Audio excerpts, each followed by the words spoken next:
I dropped a bomb. The whole world is watching for my next move.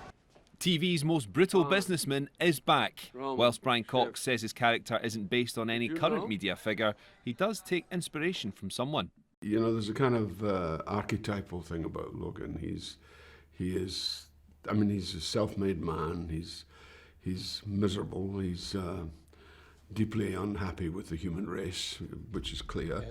And I mean, there's elements. It's got Shakespearean roots. I mean, I played Lear, so there's elements of Lear.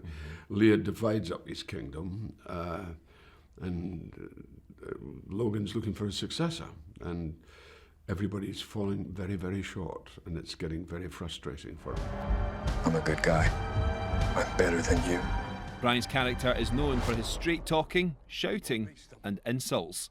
But instead of selfies with his new army of fans, they want to be on the receiving end of his Loganisms.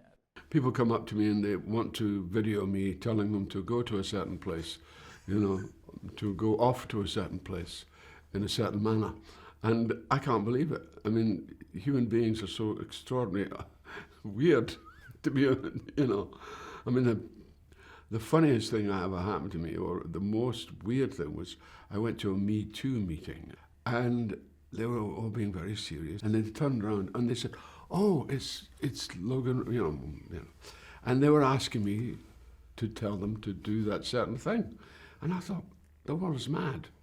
It's mad. Here we are, a Me Too meeting, and suddenly it's all these lassies going on and say, "Could you say, would you mind if I," yeah. As I understand it, you want to take down your dad without implicating yourself. Correct. And that's very much what the show's about. We're at this, you know, we don't know where we are. We're so lost as a race. I mean, humanity is more lost than it's ever been, especially with the pink Pinocchio, you know, that we had as president for the last 4 years, you know, and the sort of lying that goes on. And lying has become legitimized in a way which is quite horrific, actually. And I think our show really attends to that in a very funny and a very satirical way. Mr. Roy, pleasure to welcome you home. I don't recall people shedding a tear when I left. You came home to Scotland in season 2, of course. Yeah. Well, that was a surprise. Is will that happen again? I don't. Succession? That's up to them. They'll decide. They did like. I mean, the Americans were delighted to, you know, because I was able to show them around Dundee, which was, you know, I never ever thought in my life I'd be showing a bunch of American actors around Dundee ever.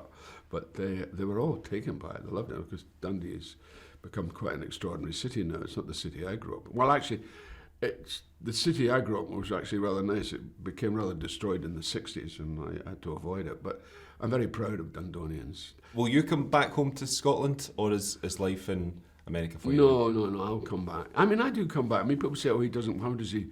You know, I have a niece that I stay with a lot near Aberfeldy, and my sister's in a care home, so I come back whenever I can. I'm going to be going back there soon. I get annoyed when people say, "He doesn't even live here."